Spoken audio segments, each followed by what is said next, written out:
Well, we had more than 100 people registered, but let's see, you know how it is with webinars. I think I see 26 now. Yeah.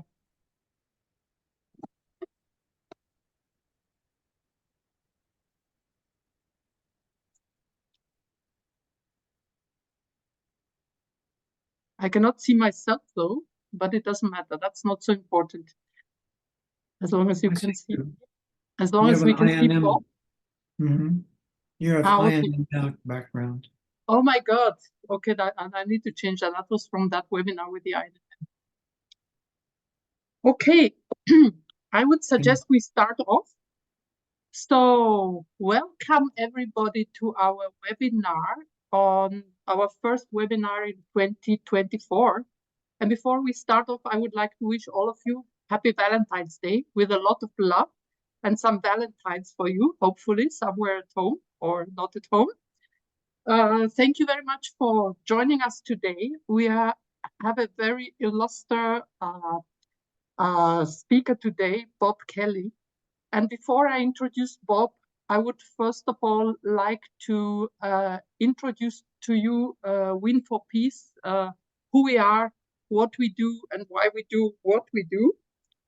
So Bob, give me 5 minutes and let me share my screen. One moment.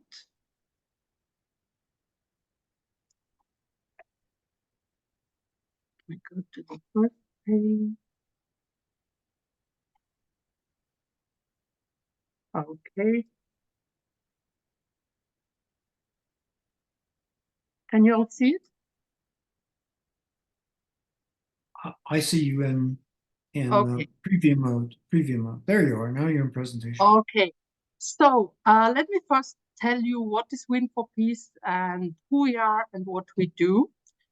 So this is a group of expertise under the Win Global umbrella that was founded at the beginning of last year. So we have had our first anniversary.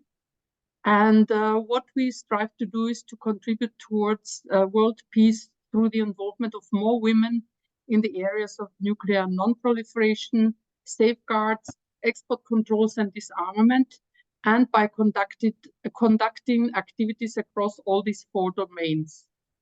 My motivation for establishing Win for Peace a year ago was because I believe that it's really necessary to involve more women in these subject areas. And I think by having more women involved, this would definitely contribute towards world peace.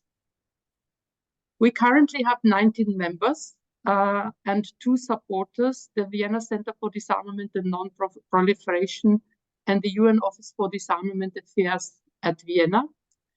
And I'm the current leader. And we have, sorry, there are animations and no animations, so bear with me. I didn't check this before I displayed it. We have, these are the photos of our members, and our members are spread across 4 continents. It's actually just Australia and Oceania that is missing. As when we started off last year, we held 7 webinars on different topics, and you can see the titles here. I will not read them to you. And the good thing is that all of them are available if you want to watch them on the Win Global YouTube channel. So just check out our channel on YouTube and you will see the recordings of these webinars. We had our Win Global annual conference in Aswan in November in Egypt, and we had this opportunity to meet up with some of you. And at the end of the year, we also had some brainstorming on future activities. And based on that brainstorming, we designed our plan for our activities in 2024. So as you can see, we have our first webinar of 2024 on nuclear weapons design basics with Bob Kelly. We have another webinar in the 4th of March with Adjoa, one of our young members, and Jeremy Whitlock from the IAEA on how to safeguard SMRs. In April, I will give an overview of the nuclear fuel cycle from mining to waste. Okay, let me raise this. Sorry, I didn't check the animations. Of course, after April comes May. So in May, we will have a seminar on cybersecurity with Rhonda Evans from WINS, who will talk about what WINS does and also how cybersecurity is performed at nuclear facilities. In June, one of our members, Professor Nuzha Ben Rais, will talk about nuclear physics basics.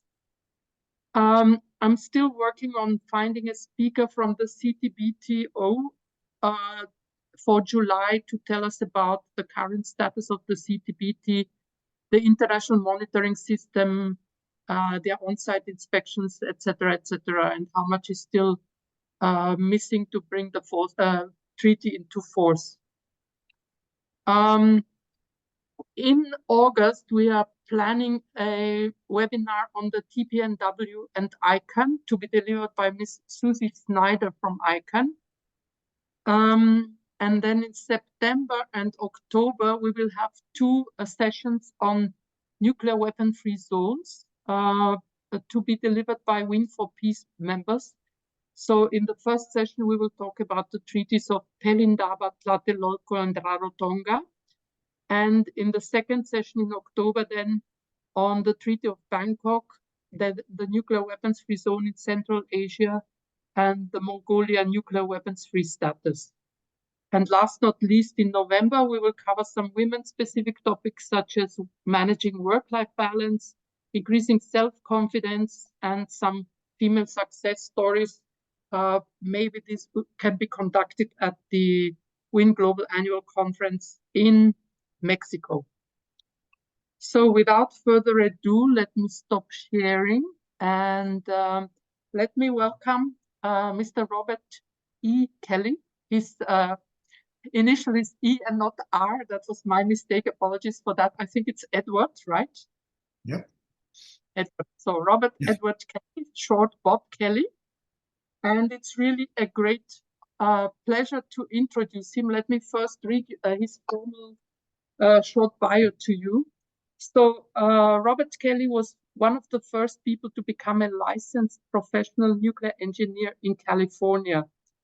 In early career, he was the supervisor of the largest prompt burst reactor ever built, the Super Kukla, and manager of plutonium operations at Lawrence Livermore National Laboratory.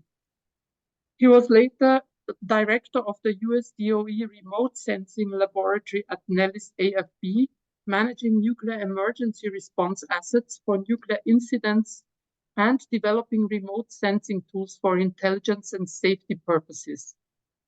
Bob was awarded the Los Alamos National Laboratory Distinguished Performance Award twice, once for developing new signals intelligence methods at the National Security Agency, and again for leading inspection teams dismantling the Iraq nuclear weapons program in the early 1990s, at that time as a director of the IAEA. He shared in the 2005 Nobel Peace Prize awarded to the IAEA, me also, by the way. He returned to Iraq again in 2002 to deal with the turmoil of the unjustified Second Gulf War, and afterwards led weapons inspections or analysis of countries like South Africa, Libya, Syria, Iran, DPRK, and numerous others. Today, Bob uses his extensive background in nuclear energy and nuclear weapons as a distinguished associate fellow of the Stockholm International Peace Research Institute. He advises the physics working group of the Uppsala University to support Alva Myrdal Center for Nuclear Disarmament on nuclear physics issues. He has lectured extensively to students of non-proliferation policy in the EU, Ukraine, Russia, and Georgia on behalf of the Swedish Radiation Protection Authority. So that's the official introduction. And let me now give you my personal introduction. So personally, I've known Bob for more than 20 years. We started working together at the IAEA when I was a safeguards information and analyst by analyzing a non-proliferation case that had been reported to the IAEA Board of Governors at that time. When I then became an IAEA Nuclear Safeguards Inspector, I had the honor to serve several years under Bob as my senior inspector. And we also conducted joint inspections, especially to the Middle East. Since then, Bob has become a real friend of mine, and I always appreciate meeting up with him and having some thoughtful discussions on current topics.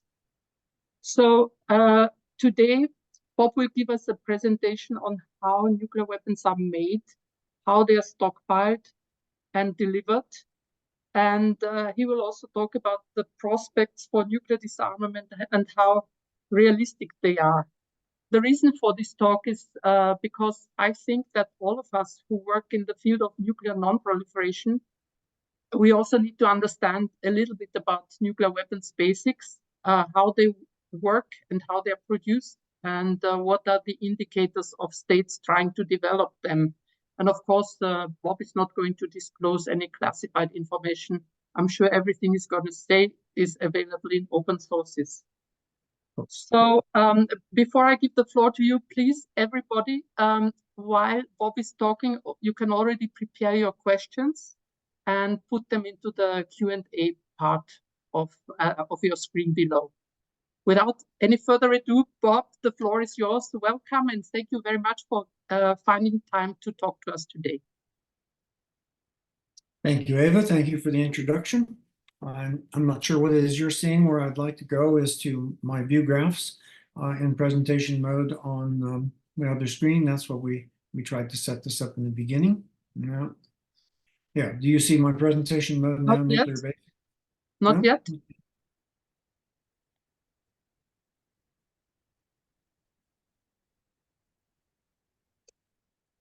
Let's see. It should be. Ah.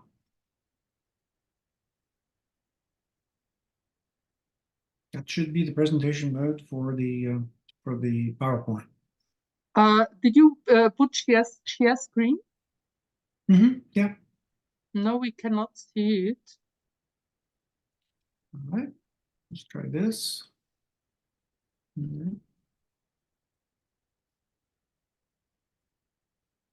It was working in practice, of course. That's always like that. Bob, if you want, I can display your presentation and you just tell me when to continue, if that works. Should I try that? I'd prefer to do it myself if we can make it work. I know. At the moment, I've got this in shared screen and it was working before when we practiced. On my screen, it's at the bottom, it says share screen, and there, yeah. Yeah, and let's try. And it says multiple participants can share simultaneously. So. Yeah, desktop 2 is open right now, and desktop 2 is showing the presentation mode. Agostina Florencia, help. Do you have an idea why this doesn't work? No, Eva, maybe he has to do it again, because when you share your screen, his screen just turn off. So maybe Robert, can you try it again to share your screen? Sharing screen. I have 2 desktops. You can see very clearly that the screen is in presentation mode. It's not controlling the. Oh wait, now. Okay, it's coming. Voila, voila. Okay. And Robert, this is the preview mode. You have to share the full screen. Okay, we're in presentation mode, sharing screen. Okay, good. Happy Valentine's Day. Nice to be with all of you. I see we have quite a few people in the mode. I'm going to give a talk today which doesn't seem very peaceful. We're going to talk about the basics of nuclear weapons, where they come from and how they work. But I think it's important to understand and to know what it is you're up against if you're looking to eliminate something and to potentially work toward the elimination, which is where this talk is going to head. I want to make a comment at the beginning. I really like to do this in person, but virtual, of course, is important. We have to do that over these distances. I like questions, and please save up some questions for the end. The questions are the best part for me because it tells me what you understood of what I said and helps me to do a better presentation next time. And one other point I'd make here is that this is a really quick talk, and there are going to be some shortcomings. Going to have to gloss over a few things, and there may be footnotes that we don't see. For example, we're going to talk about plutonium and uranium, and if somebody out there wants to say, well, what about thorium? I'll say, yeah, we're not going to talk about thorium today because it would be too much of a digression. So we're going to talk about the things I think you need to know. Weapons, of course, started off in the United States. Excuse me, Bob. Excuse me, Yes. Bob. We can see like three different display modes. Can you just display the presentation mode, because we can see the main slide you're talking about, and the next slide, and at the bottom we can see all your other slides. Okay, well, I believe that I was on the other screen, and presentation mode is there. Are we in presentation mode now? Not yet.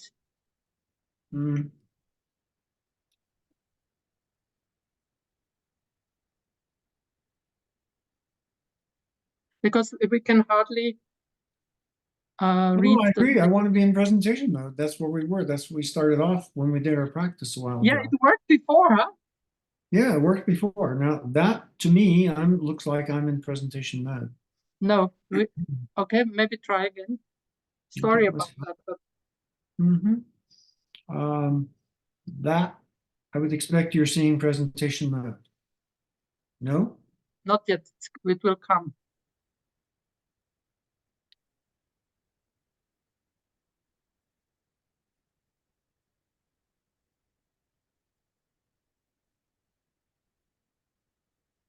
Okay, that's it.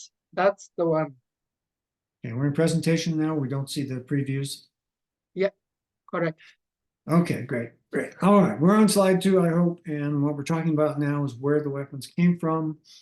Certainly the great advances in physics in the early 20th century pointed out that there could be lots and lots of energy released from fission. Many of the people who were studying this were Jewish, and they were fleeing to the United States to avoid Adolf Hitler.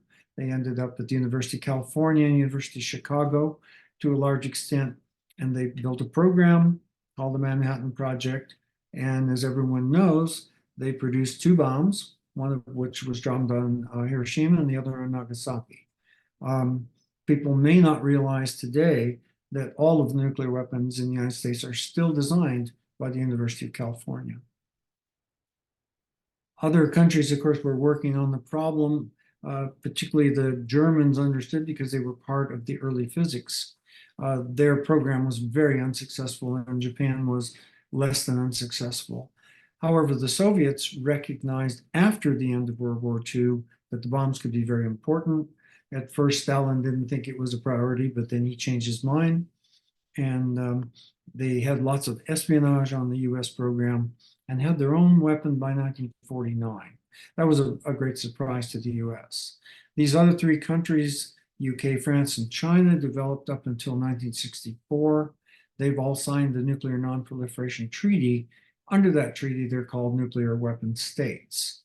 Well, that can be confusing, but this is not a lecture on safeguards.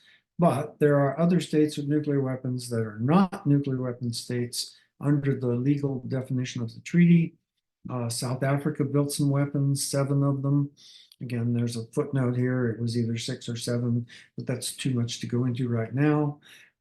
Iraq, Taiwan, Sweden, those countries all looked into nuclear weapons at some point and made more or less satisfactory progress. You know, I personally was involved in Iraq for many years trying to deal with the mess they made. And Iran has, at the moment, something like a nuclear weapons program that I don't think it's actually a nuclear weapons program, but they certainly are in a position to build weapons. So you're probably wondering about those other countries, and here they are. These other states cannot, under the treaty, be considered nuclear weapon states, but they have weapons. So it's a legal nicety that is very confusing sometimes. India, Pakistan, and North Korea tested. That picture on the right is the mountain in Pakistan that is shaking. That's dust coming off the mountain from an explosion underneath the mountain. That's what happens when you set off a bomb under a desert mountain. Israel probably did one test in the South Atlantic. Lots of reasons to believe that a test that took place down there was their test.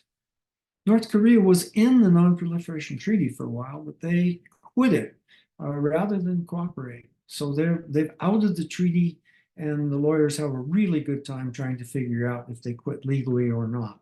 I'm not a lawyer, thank God, and so we'll just say that North Korea is also outside the treaty for the moment.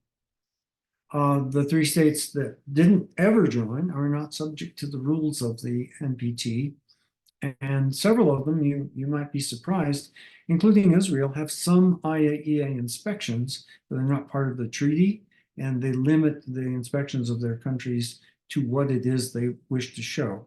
So, for example, in Israel, they show a little research reactor. It has nothing to do with the weapons program, and the weapons program is completely covert. An important point to notice here, if we're thinking about how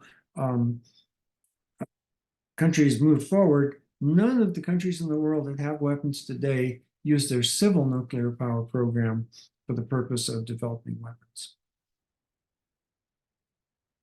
Now, there are 2 fissile materials. It's important that we say fissile nuclear materials that can be used to make the bomb. Uranium is one. It's mined from the ground, and it cannot be used as it is mined because it doesn't have enough of the isotope 235. Therefore, it must be enriched, which is a process of taking some atoms out of the mix and increasing the percentage of the ones you want. It's very expensive, difficult process. In World War II, they built those 2 long buildings that you see, and an atom of uranium would have to make the circuit around those 2 buildings before it became usable for a nuclear weapon. There are thousands of stages in there, each one that makes the material a little more useful until it gets to the end, when it's enriched to the point that it can cause a chain reaction and a critical mass. If it's been enriched to the point where it is usable, it's called very highly enriched uranium. There are lower grades of highly enriched uranium that will not make an explosion. Today, most enrichment is done using gas centrifuges, which we don't have enough time to really get into today, but that was the AQ-Khan method that is propagated around the world. The other nuclear material is called plutonium. It's man-made. It doesn't exist in nature. And so you have to take uranium, put it through a process in a reactor, and the neutrons in a reactor convert uranium into plutonium. There are special types of reactors that are used for that. They very often involve the use of heavy water. But when you get done, you have a material, plutonium, that has a much smaller critical mass, and therefore you can make lighter bombs and somewhat smaller bombs. And so very often, as countries become more and more advanced in the field, they like plutonium as the material of choice. The Hiroshima bomb was a uranium bomb, which we'll look at in a moment, and Nagasaki was plutonium. So even in 1945, they knew where they were going. Plutonium is extremely toxic, both because of radiation and chemistry. And then to get it out of the reactor where you've produced it, you need this special plant called reprocessing. It's also a byproduct of nuclear power, but in general, that is a very unlikely place to get material for a bomb. And as I go through this, I try to have a few points I make about individual countries, because we're interested in proliferation. For example, Iran was building a reactor, which they've now stopped under the agreement that was produced under President Obama, and then that, unfortunately, that agreement passed away with President Trump. But they were building a reactor and didn't have one of these reprocessing plants. So it's a little bit unlikely that they would actually have built a plutonium bomb. That's not likely at all now. Uranium bombs, only uranium can be used in a gun-type bomb. This is Hiroshima. And you just throw one piece of uranium down a pipe at another piece of uranium. Each half is less than critical, but put together, they're more than critical. If you have about 60 kilograms of very highly enriched uranium, you can get a big explosion.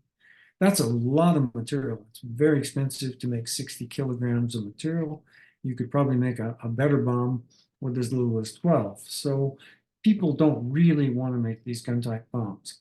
But they were so simple that in the Manhattan Project, which was aimed at destroying Hitler originally, this is the type of bomb they came up with for their first try.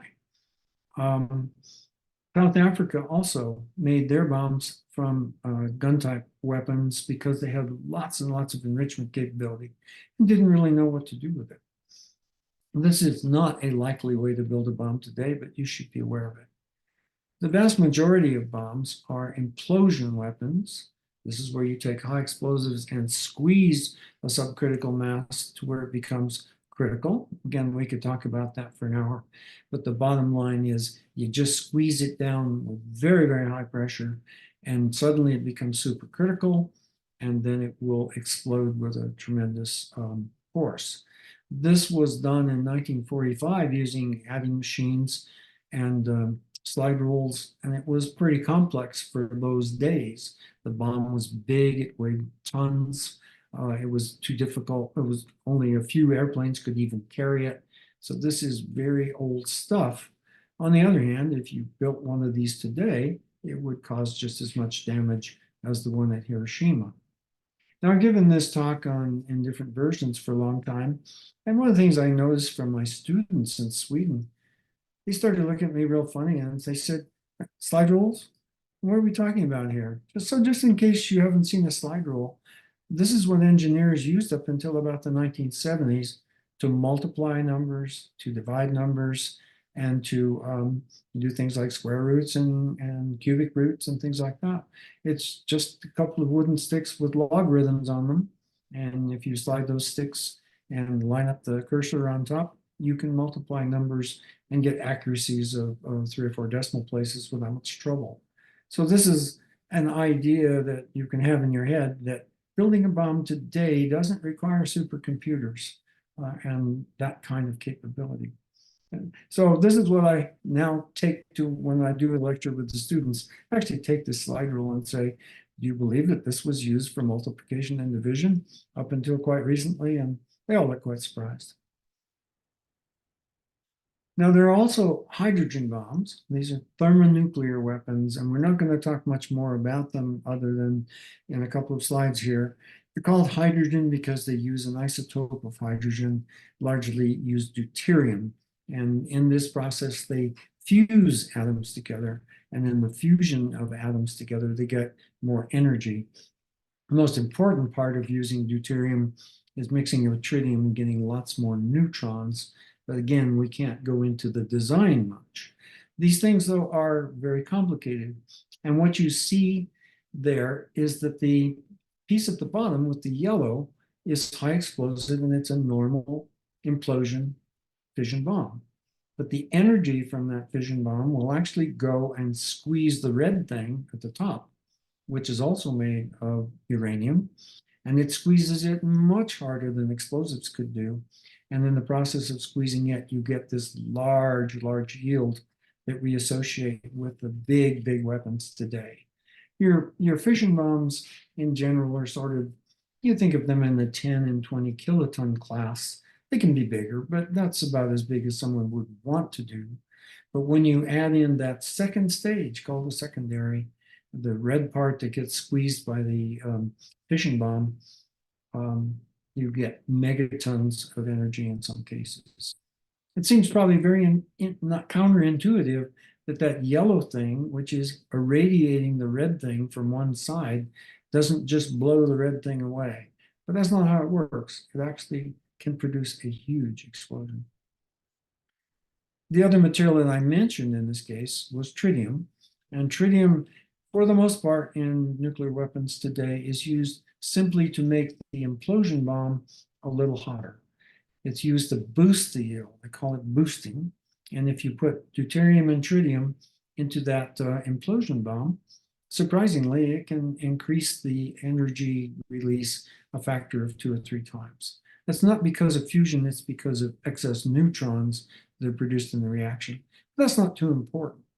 In this case, what is important, and we're going to touch on this again when we get to the end in arms control, if you have 2 stages in your weapon, and the first stage is boosted, and the first stage doesn't work, second stage doesn't work at all. And that's a very, very important discovery, because if you can keep the first stage from working, then you don't get hardly anything. And the important thing about that is that because tritium is very radioactive, it disappears. Half of it's gone every 12 years. So if you have a bomb that relies on tritium, you have to keep replacing the tritium. And to do that, you have to have a nuclear reactor that's producing tritium. And this becomes a real Achilles heel to modern, high-yield strategic weapons that you associate with ICBMs and submarines. Very briefly here, I'm going to show you a picture. I'm not going to show it for very long. This picture comes from the internet. It's a blogger who has produced this picture, and he's a pretty interesting guy. He has taken lots and lots of information that's available in the public domain and drawn the insides of a warhead. This happens to be a cruise missile warhead that he's chosen, and this is what he thinks it looks like on the inside. Well, he gets a lot of things wrong. We're not going to say what he got wrong or what he got right. This is important to me because I am working with people in Uppsala at the university where we're trying to determine if somebody puts a shiny object on a table in front of you and says, is that a nuclear bomb? And you are a weapons inspector and you're trying to find out if it really is, you need to know what's inside. And so while this thing is wrong, it actually gives you some really good clues about what you would do if you were an arms control inspector. Most of the concern in people that I talk to is about proliferation. Proliferation is usually just fission. Fission bombs, implosion bombs, they do all the destruction you really need. You put one of these in the middle of a city and you're going to do tremendous damage. Hydrogen bombs were invented in a later time. They have much bigger yields. They just are worse. They make a lot of trouble, and I'm going to make some examples of that when we talk about delivery systems. So most of the work in proliferation is about preventing anybody from getting access to the fissile materials. If they don't have very highly enriched uranium and they don't have plutonium, then they can probably come up with that drawing that I showed you a minute ago, but they can't do anything with it if they don't have the material. You know, you can build a car, but if you don't have any fuel, obviously we're thinking petrol cars here, it isn't going anywhere. So you really, really need the fuel. Here's some of the places that bombs have been used. They're in many different places. On the left, you see a Titan missile, which has a very large warhead, which is going to go intercontinental and go to another country, another continent, and cause a tremendous explosion in that other country. Most of those these days were aimed at other people's nuclear weapons. You can find that in the nuclear weapons business, that usually it's weapon versus weapon as opposed to weapon against cities. On the right, you see a B-61 bomb, and it'd be very hard from the outside, if you didn't know it, to know whether that was conventional or whether it was nuclear. The nuclear part we'll look at a little closer in a minute. But that bomb has about 6,000 parts in it. So it's complicated and it's hard to keep it reliable.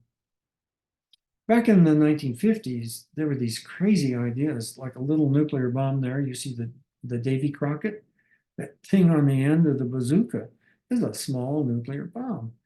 And they actually had the idea that they were going to shoot, tank drivers were going to shoot at other tank drivers and knock out bridges and all sorts of things. Fortunately, most of that nonsense has disappeared, and you really don't have hardly any of these kinds of bombs left in the stockpile, at least of the United States.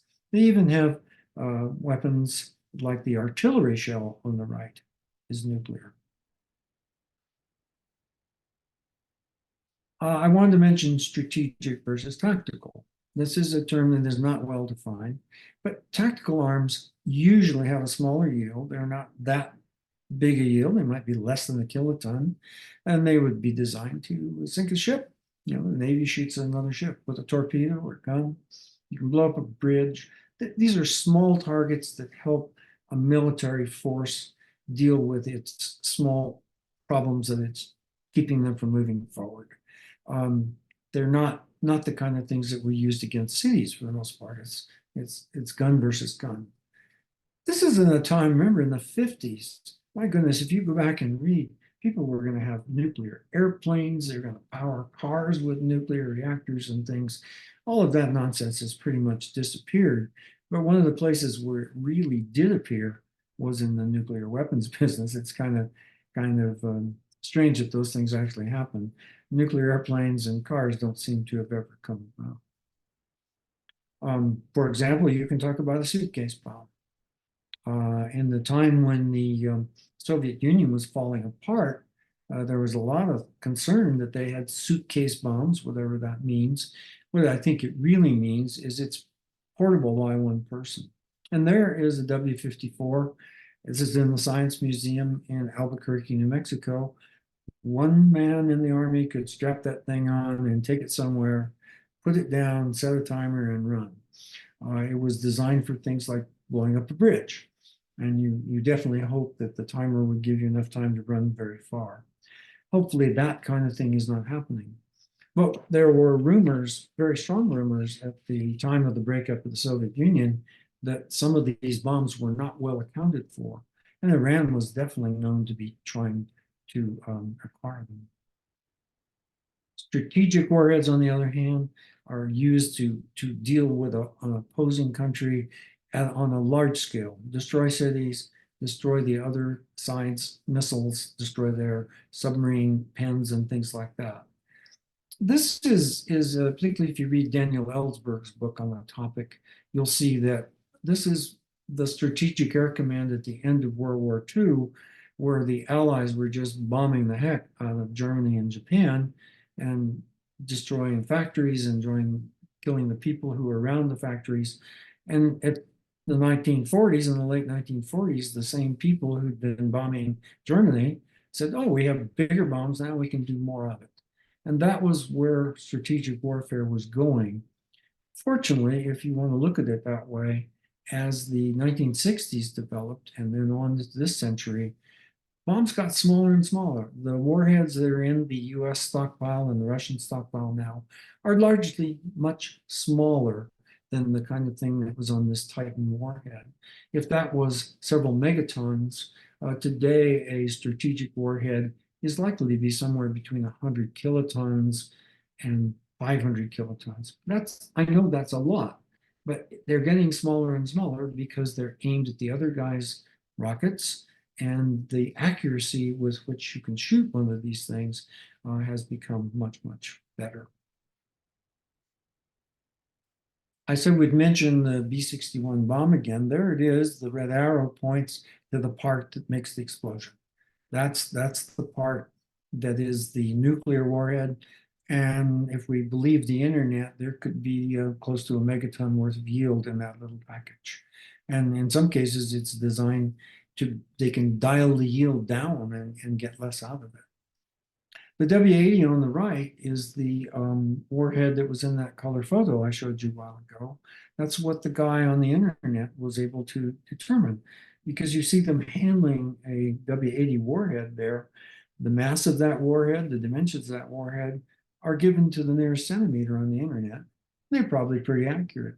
So it gives that guy that we looked at there, who was designing his own warhead, a pretty good thing to work from. Now you see 100 kiloton warhead goes on the backseat of your car. Not that big, it's not that heavy. It's probably enough room to put it in the car and someone sit next to it. So we have to be aware that these things are very small and can be very destructive in a very small package. And I think that's a very good illustration of it there. It goes in a cruise missile. Let's shift now to something about what the warheads have done in the past. They are tested, of course. We know about testing. Ava's going to get you a talk from the CTBTO later in the year. That'll be interesting.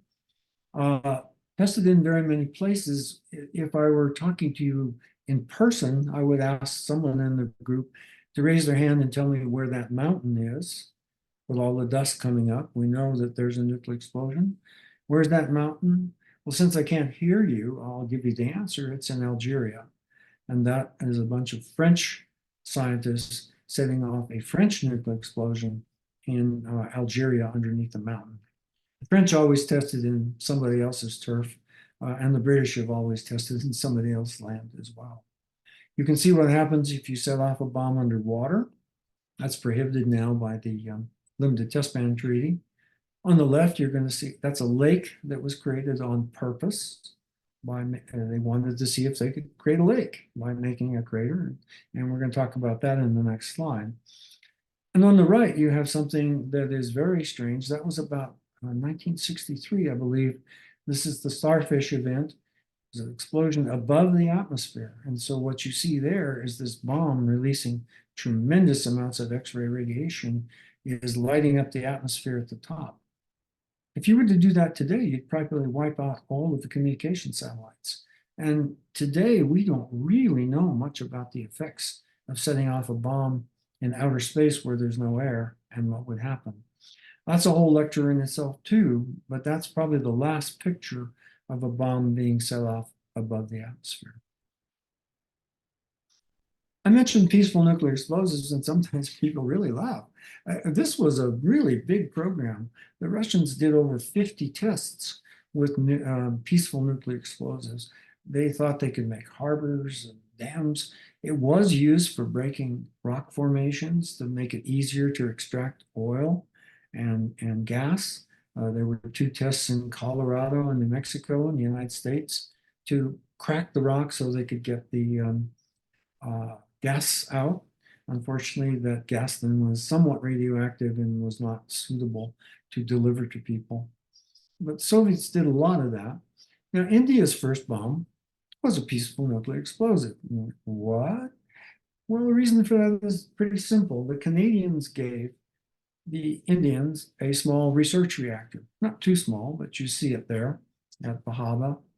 And that reactor was given to the Indians only to be used for peaceful purposes. So they made plutonium in the reactor, they built an explosive out of it, and then they said that was a peaceful explosive. That was 1974. That was when proliferation became a really big interest for most of the world. So there you have a peaceful nuclear explosive, which was simply called it that because it had to be peaceful if they didn't want to make the Canadians any madder than they already were. And in this talk, I am not going to go into the usual thing of showing circles of how many people are killed if a bomb lands in Manhattan, things like that. You can find that lots of places. But here's something that you may have heard about, which is a neutron bomb. Neutron bombs were a fad probably in the 80s, maybe into the 90s, but they've disappeared. The idea was you could set off a bomb that would primarily give off neutrons. Neutrons kill people, but they don't knock buildings down. And so the idea was the NATO believed that the Soviets were going to race through West Germany and race into Western Europe in tanks. And yeah, they could stop them with nuclear weapons, but you'd blow up West Germany if you used your ordinary nuclear weapons. So the idea was to make these neutron bombs that would kill the Soviet tank drivers and everybody who was out exposed to the neutrons coming from the bomb, but it wouldn't necessarily destroy the whole countryside, which is kind of not true because these bombs gave off a lot of blast and a lot of heat as well. So it was a silly idea. They built some, and fortunately, they're all gone. They use a heck of a lot of tritium for one reason. And there was a neutron bomb that was used in missile defense at one point, but fortunately, we don't have to dwell on that. You may be surprised to think about safety and security with bombs. But one of the first things that happened is when you build a bomb, you don't want somebody to take it and use it if you don't authorize it. And you don't want there to be accidental use. This is something I really found when I was in Iraq, particularly in the early 90s, talking to the Iraqi weapons designers. I said, what are you going to do about safety? And they said, huh? And this was a pretty good indication that they were not really very far along in the program. So I think the second question Saddam would have asked after he said, did it work, was how do I know it isn't going to work if I don't want it to? And so if you look at, for example, the list of tests that were done by the United States and the Russians, one of the things that strikes you is how many of the nuclear tests that were done in the listings gave zero yield. You said, what? You know, they're setting off bombs and nothing happens. Well, those tests were for the purpose of determining that if you had a bomb and you set it off under the safe conditions, it would not give yield. So you'll find an awful lot of tests where the yield was zero. And those tests that we can particularly fall in Algeria and Kazakhstan and Nevada, they left a lot of plutonium behind because they were supposed to explode, but they didn't. Or they were supposed to not explode, but they were in a weapons configuration. South Africa's program was delayed by on the order of 4 years because they discovered they had a safety problem they couldn't overcome, and they had to redesign their bomb because it wasn't safe. And that was more important to the government than having a bomb that worked. They wanted a bomb that didn't work. So there are lots of things that are done. They use special explosives that don't explode very easily. There are explosives that you can fire a bullet from a rifle into the explosive and it doesn't detonate. And those are the kind of explosives they use these days. And then there are codes and interlocks and switches and telephone calls and all the things that are required to ensure only that the authorized people can use these things. There you see in South Africa, they had the simplest of all ideas. They built the weapons in two halves, and they put one half in one set of bolts. You can see the big doors, and the other half was in the other bolt. And so if you only had one half, they wouldn't work. And so you had to have a pretty high level approval for these things to work. They come in various shapes. These all come from the internet, these pictures. Their accuracy is not particularly known. We're certainly not going to share it here today, but those are different types of implosion bombs that the internet tells us about. And fortunately, the internet has lots of mistakes in it. And so let's hope that the people who are trying to build a terrorist bomb, for example, use the internet for their guidance. They will find they have a lot of mistakes to overcome. But you see, for example, on the upper left there, you see a bomb on a pedestal. There's a gap in there, and the uranium is in a void. Explosive is going to come down and crush it. And that's exactly what A.Q. Khan decided he would do. He would have the void, and he has the uranium in the middle and the explosives around it. And he didn't see anything wrong with publishing this picture back in the 1990s. He's telling the world, this is what I'm doing, and this is what my bomb looks like. And if you look at that blackboard, which is a picture on the cover of the book this is in, there's a lot of very juicy information that he's giving away just in those drawings that are on the blackboard. By the way, some of those drawings are exactly taken from a US book. Yeah, even though it's on the blackboard, someone reproduced it right down to the nearest small white line. I had the privilege of examining that bomb in the upper picture, or one like it, in Libya in 2004, because Khan had turned around and given this design to the Libyans. They didn't actually build it, but they had the drawings to make it. And so we were very, very happy to get Libya out of the materials business, took all the material away, and took the drawings too. Let's think about treaties now. We're going to kind of end this presentation on how do we get rid of bombs and what are the prospects. The most widely subscribed treaty in the whole world today is the Non-Proliferation Treaty, and that is where 180, I think, countries have decided that they will band together to make sure that nuclear materials are not available to people who shouldn't have them, and that can be states or terrorists or whatever. There were a series of treaties limiting nuclear testing starting in 1963. There are several of them. They tended, except for one, to be bilateral between the US and Russia. There are also treaties on delivery systems. And I make the point right there, not warheads, because it's pretty much impossible for countries to count each other's warheads. They get just too concerned about security. But they don't mind telling you how many submarines they have, how many missiles are in the submarine, and how many warheads are on each missile. So counting delivery systems is usually the basis for these treaties. And that's why I showed you the picture earlier where we're trying to be prepared to determine if something is presented to us, if it actually is a warhead. A really bad thing is that these treaties are dying in the post-George Bush era. The treaties are being allowed to lapse, and most of them are bilateral. There are no trilateral treaties on nuclear weapons out there. And so the US and Russia are becoming more and more back to where they were in the Cold War in terms of trust and in terms of limitations. Nevertheless, the number of nuclear warheads has gone from tens of thousands down to a few thousand. Now, don't be shocked there. I mean, a few thousand is too many, but it's better than having 30,000 out there. So a lot of the treaties were designed to bring the warhead numbers down to a few thousand, and it's very unfortunate that George Bush and even Obama and then Trump didn't see fit to keep these treaties healthy and alive.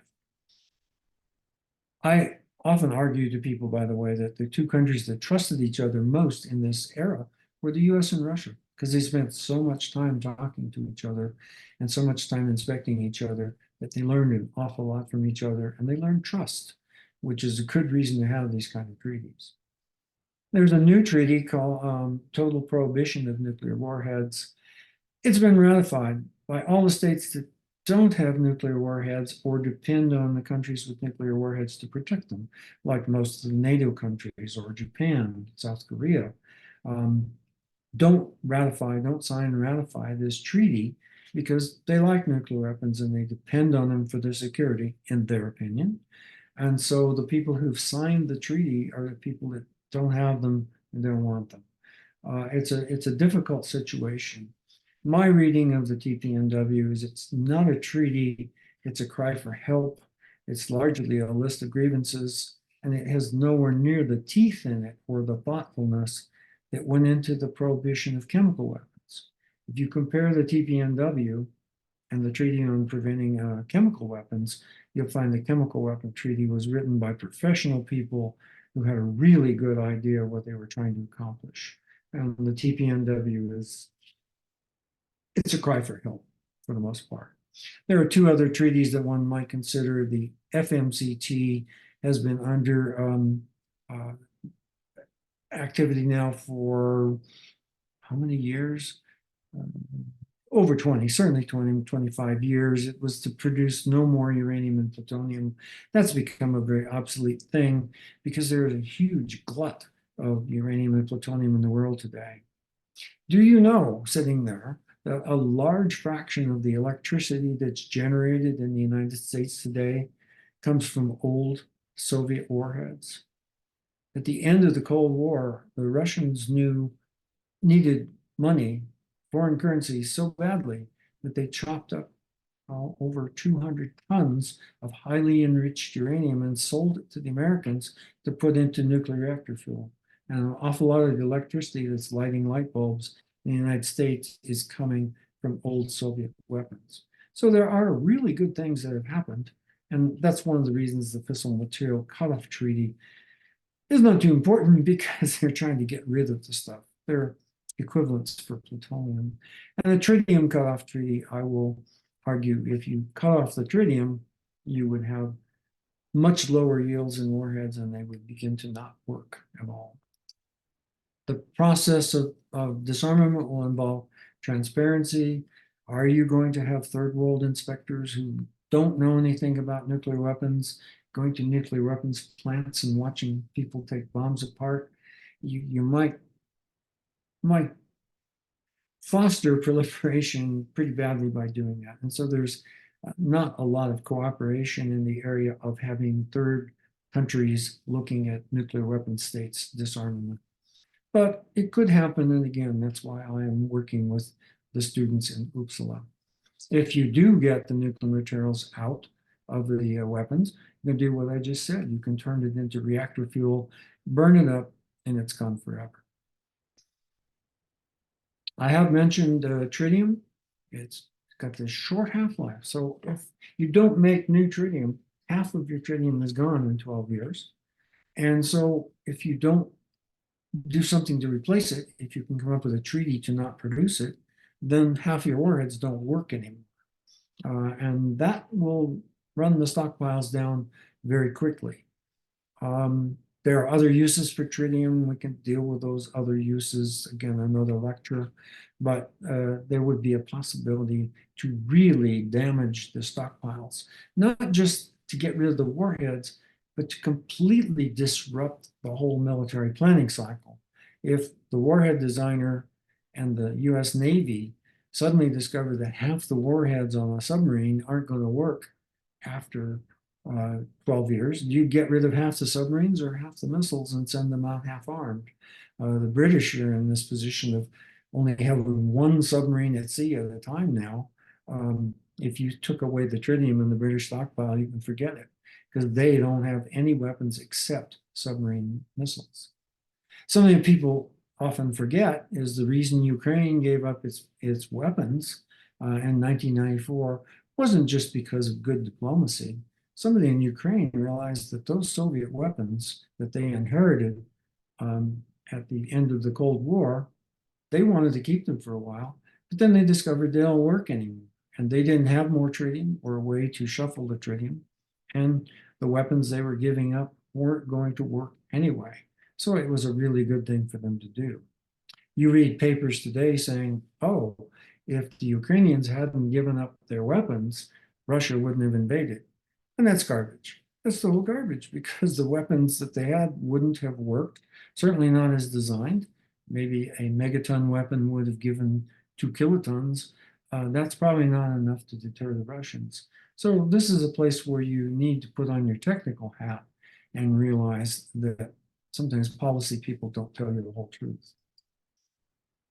Something I'd like to leave you with, I'm about at the end, something that you're going to hear, particularly if you look at the IAEA, which we don't have time to do today.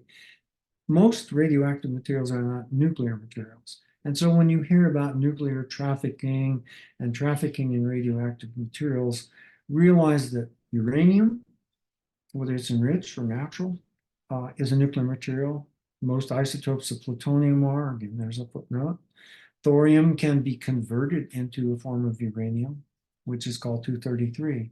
Those are the only nuclear materials that are defined by law and by treaties. There's another one called neptunium, but it's not fissile, and so it's very hard to get into here.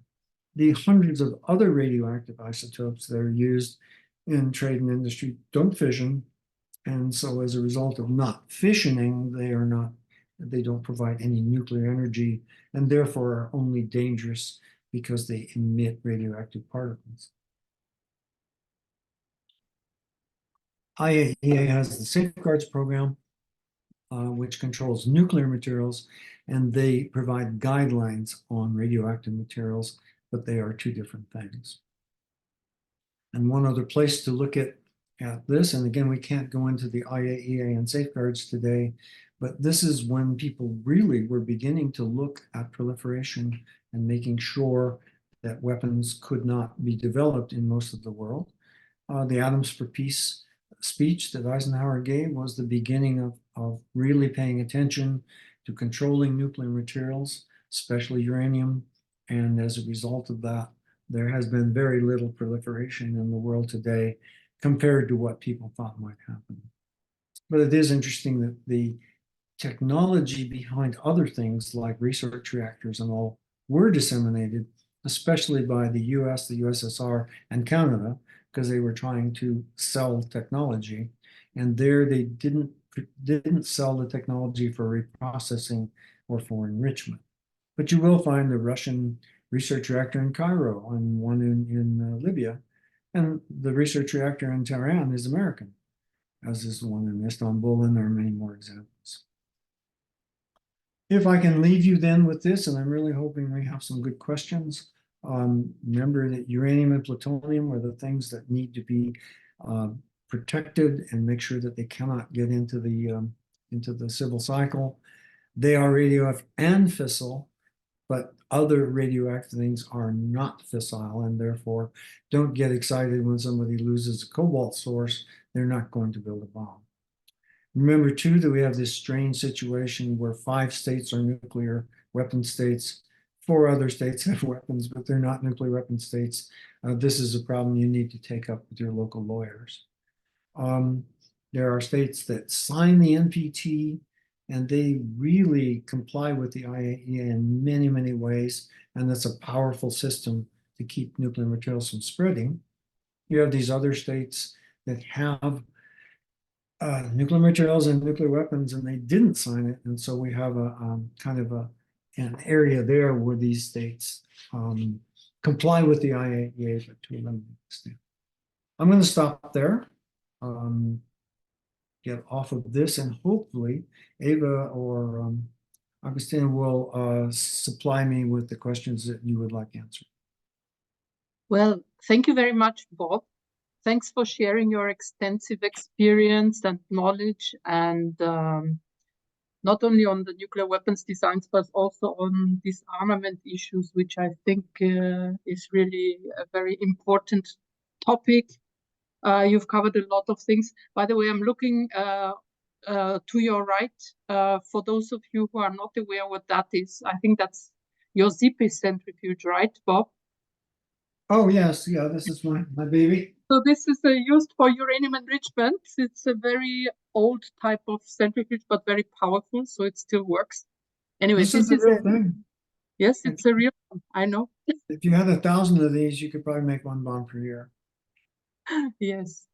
So thank you, Bob. We have a couple of questions already. So let me start by the first one, which is from Amber from Mexico. She's asking, what is the most dangerous thing about nuclear bombs? The energy it releases when it explodes, or the radiation as a side effect? What do you think? I would argue that it's the energy when it explodes. There's a huge blast that destroys buildings and everything in its path. And there's heat that comes, will set things on fire within some distance from the bomb. And those are the effects that you worry the most about. It's killing people and destroying things with the blast.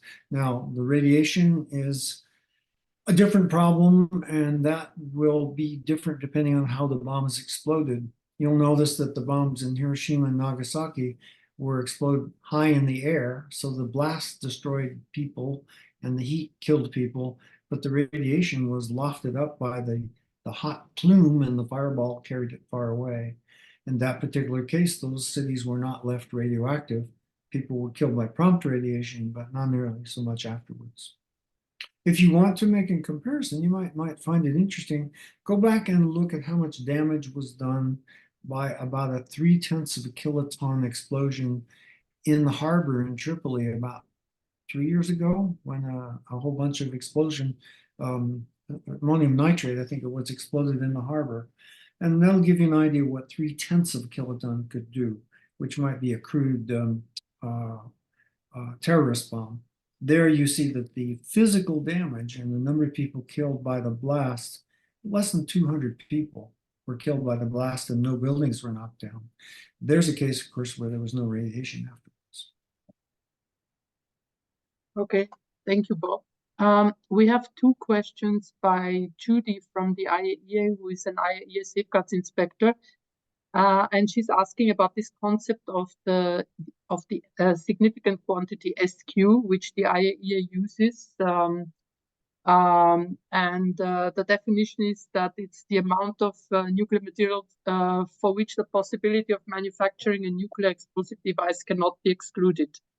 As we know, it's HKG for plutonium, HKG for U-233, and 25 kg of HEU. So what do you think about these amounts? Are these outdated now? She says that she's been being asked a lot about this concept, and she would like to know what would be the right significant quantity nowadays. I mean, this has been designed many years back. The significant quantities are just fine where they are. As it notes in there, it is the amount of material that could be used, allowing for losses to make one bomb.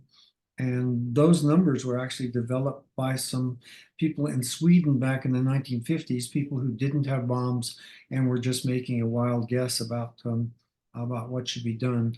I look at the SQs as being thresholds of concern. If you are the IAEA and you are looking at the material in the country and you discovered that there are 8 kilograms of weapons grade plutonium missing, even fuel grade plutonium missing, you should be concerned because it says that someone is reaching a threshold. But the SQ should not be used as a number for designing bombs. It should be used as an accounting value to say we have reached a threshold of concern. Yes, you can make a bomb with quite a bit less than 6 kilograms, 8 kilograms of plutonium, and the U.S. Department of Energy has set that number unclassified as 4, and it may be less than that. But I think it's an accounting value and not a physical value to be concerned about. Okay. And Judy has a second question. How much does it cost to develop a gun type bomb with 60 kilograms of HEU? And why is it the amount 60 kilograms of HEU in this particular example? I think you mentioned it during your presentation. Well, the number I gave is a very rough number, which you can find on the internet. You can see that David Albright published his estimate for what the South African bomb had, and it was a little under 60.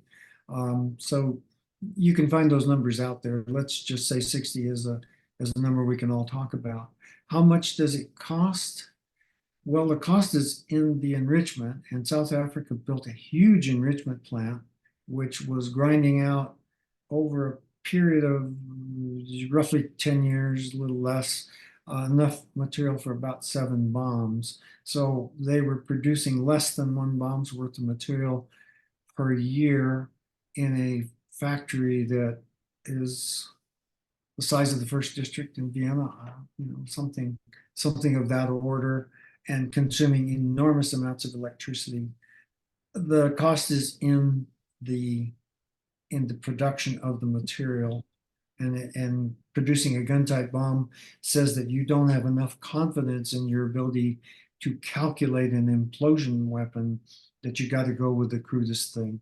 Basically, the gun type bomb is boom, this, you slam 2 things together, and if you do it fast enough, you get a big explosion. That's really crude. That's really crude. I asked the Iraqis, why didn't you do it that way?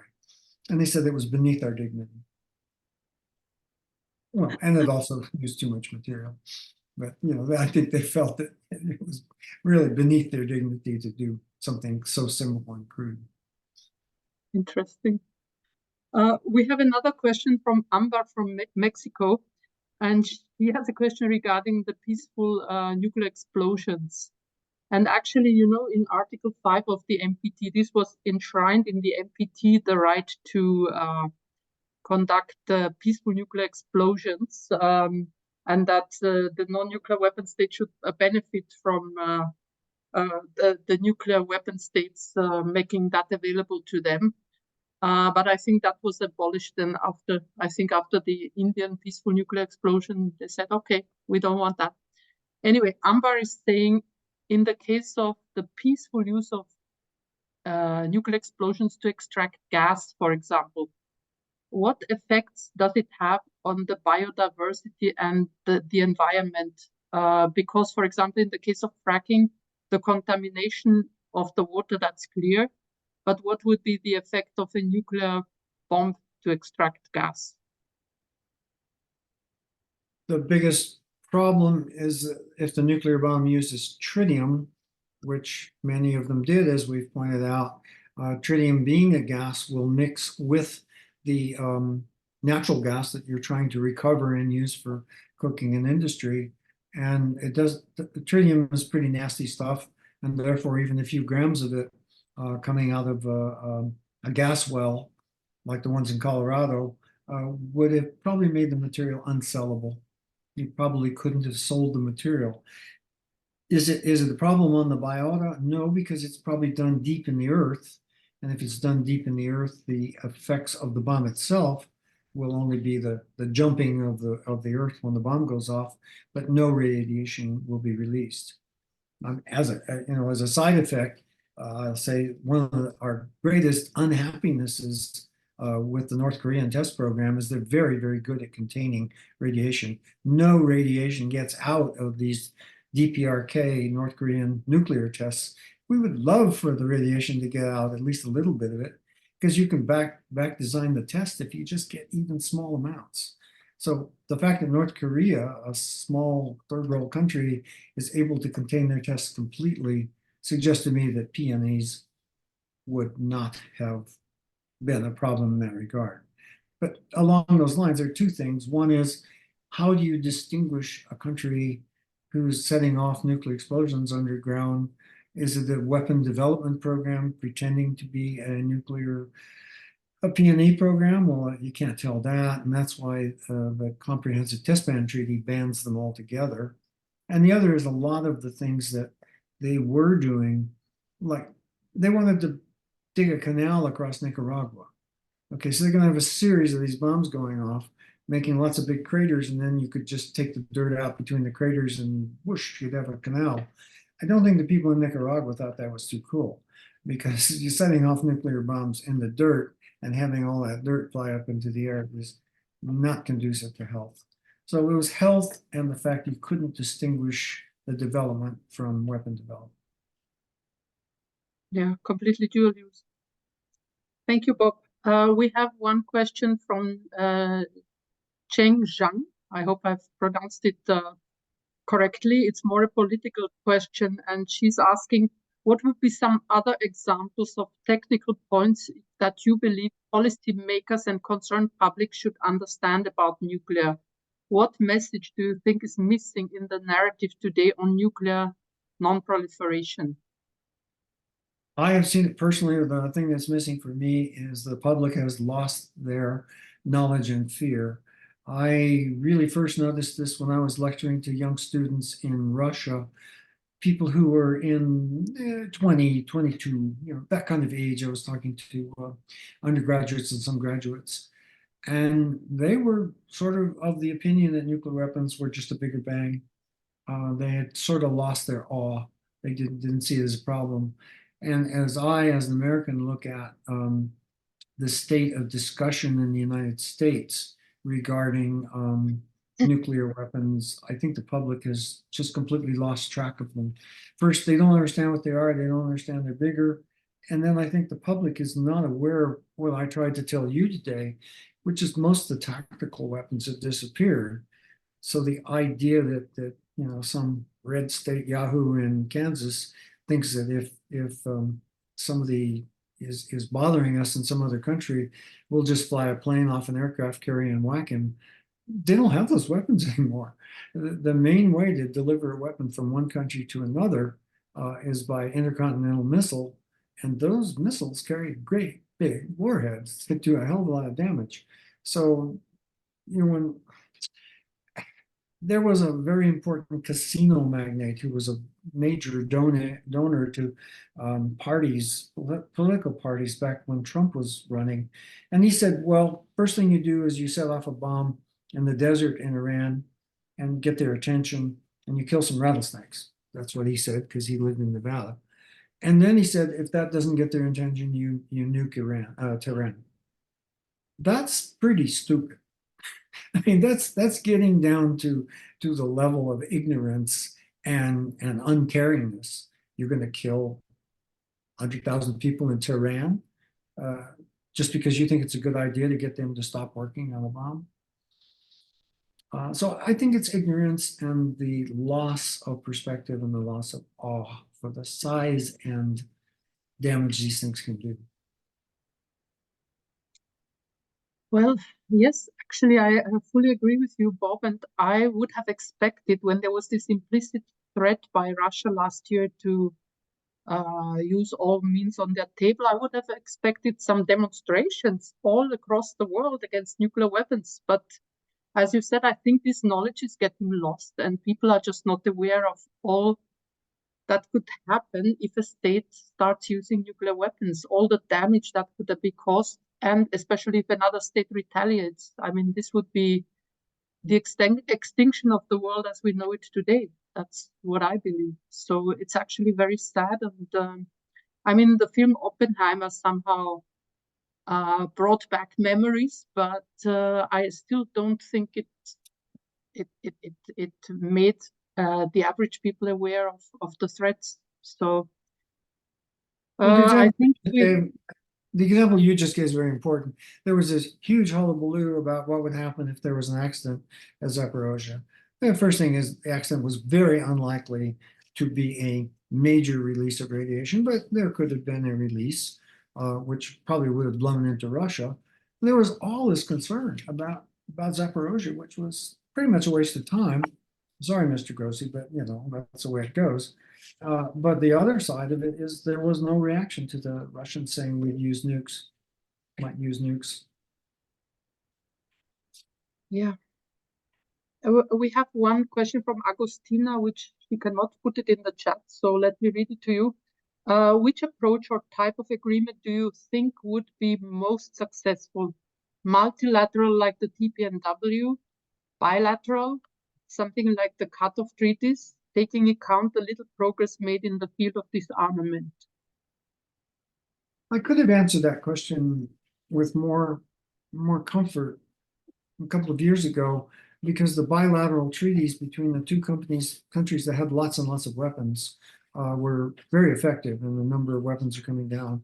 Now that they're talking about China increasing its stockpile and getting into a trilateral situation, it gets much more complicated. There's some papers out there, if you like to read these papers, about the three-body problem and how do you have trilateral negotiations between three countries that don't really trust each other but would like to annoy the other one. I think it's getting worse. The only other place where you might really think about a bilateral treaty that would be important would be India-Pakistan, although I have the feeling that India and Pakistan regard their weapons as usable, and that's a bad thing.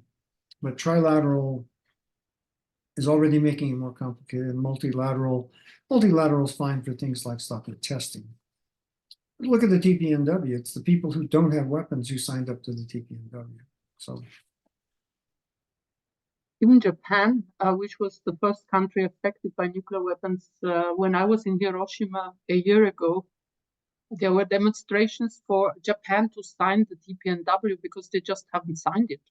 Although you would expect Japan would be one of the first countries to sign the TPNW. yeah, I actually don't know, have they signed it? No, to my knowledge, no. Yeah, They they're depending on the US nuclear umbrella, so-called. Yeah, exactly. Well, I have a question, or at least some thoughts. You know, as we know, under the NPT gives the IAEA the authority to carry out safeguards on all nuclear material in non-nuclear weapon states. So it controls non-nuclear weapon states. Then we have the Article 6 on the disarmament, but we don't really have any authority to control the disarmament aspect of the NPT. I know maybe the UN Office for Disarmament was such an approach, but I think the Conference on Disarmament, but it hasn't gone anywhere. What do you think of an authority and the establishment of authority to control the disarmament aspect? Would that make sense, or how can we move forward with disarmament? There was an effort within the IAEA a few years ago to have the IAEA kind of mediate disarmament between the Russians and the US, and it didn't go very far because nobody could deal with the security aspects of it. People don't want IAEA to be involved in disarmament activities The IAEA has roughly 180 member states, and most of those member states, well, other than 9, don't have nuclear weapons and don't have nuclear weapon knowledge. And the idea that people would gain any knowledge whatsoever of having IAEA people from any country in the world, you name it, wandering around during a disarmament process is bad. And so my thought about that is that, you're going to be able to tell where I come from. I think the states have nuclear weapons ought to get together, whether it be the 5P5 or whether it be the larger 9 states that have nuclear weapons, not designated nuclear weapon states, and work it out between themselves. And I think at the point when that is over, those states kind of turn to the world, the rest of the world, and say, we did it, and you're going to have to take our word for it. And the Americans would say, well, the Russians are satisfied that we got rid of our weapons, so why aren't you? Et cetera, et cetera. So I kind of believe that the people who have them are going to have to sit down and get together and do it themselves and tell the rest of the world, you got to take it from us. And by the way, I don't see this coming along very quickly, because my proposal that we limit tritium, the funniest thing was I gave one of these talks on limiting tritium, and somebody in the audience said, well, none of these states are going to sign that because they have to get rid of their nuclear weapons. Well, that's the whole point, guys. If you think you're going to sign the TPNW, but not sign the treaty on getting rid of tritium, what have you been smoking? I think they get really scared when they discover it might actually happen. A lot of people will be out of work if there were no nuclear weapons and no treaties. Sorry about that, but I'm free to say what I want here. Well, I'm very happy to hear that you are working on this Alpha Medal project on disarmament. And I mean, of course, I guess it's an informal initiative. I don't think it has any formal authority to advise the nuclear weapon states. Or maybe you can tell us a little bit about what they do in terms of disarmament. Well, it's an initiative on the part of the government of Sweden, and Sweden having a reputation for being there. It is formal in that sense, and they sponsor 6 working groups that look at things like sanctions on countries and past treaty issues and how well did they work. And my working group that I'm part of is Working Group 4, and we're looking at physical means of trying to ensure that weapons can be gotten rid of in a transparent way. Let's put it that way. That's why I said if someone puts a shiny object on the table in front of us and says, this is a nuclear weapon, I'm getting rid of it, and we're allowed to make measurements, we can make measurements with radiation detectors and things to say, yeah, that kind of looks like what we expect it to be. And then you may be in the position, if you're a Swede or another person from another country, they take this weapon away and they come back and they say, here's 1 SQ of uranium that we're bringing you that came out of that weapon. And trust us, that's where it came from. Well, somewhere it came from. So at some point you might start to believe that they're actually taking them apart. Look at the weapons that the Russians took apart to make electricity for the Americans. They took apart over 200 tons of very highly enriched uranium was taken apart, and basically the Russians said to the Americans, this came out of weapons, trust us. And then they diluted the material down to a lower level and then turned it over to the Americans. So trust was involved.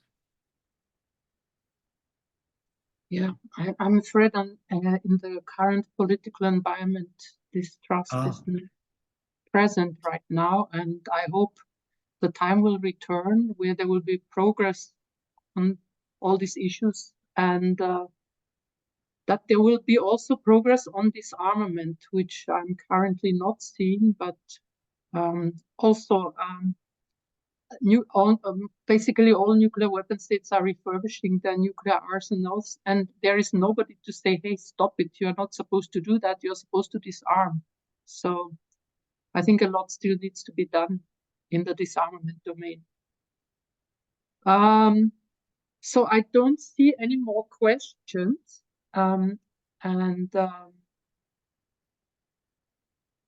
I can see some applause for you, so I joined the applause with a big thank you to Bob on sharing all his knowledge and experience and ideas. And I'm happy to see you are involved in nuclear disarmament with all this knowledge you have, and I wish you a lot of success to you and to the guys in Stockholm, and hopefully this will lead to something good, and also that the situation in the world will change to a more peaceful situation. So Okay, well, thank you, Win. Thank you for allowing me to do this. I'm speaking for myself, but as you can hear, I don't try to cut corners. well, thank you very much, Bob. A big applause from all of us. And it's Bob's birthday the day after tomorrow. So in advance, happy birthday from all of us. Thank you for that. Thank you for that. Thank you, Bob. All the best. Bye-bye, And thanks to everybody. the audience Bye-bye. for You can joining us. contact me personally if you like. Okay, Thank you. bye. Bye.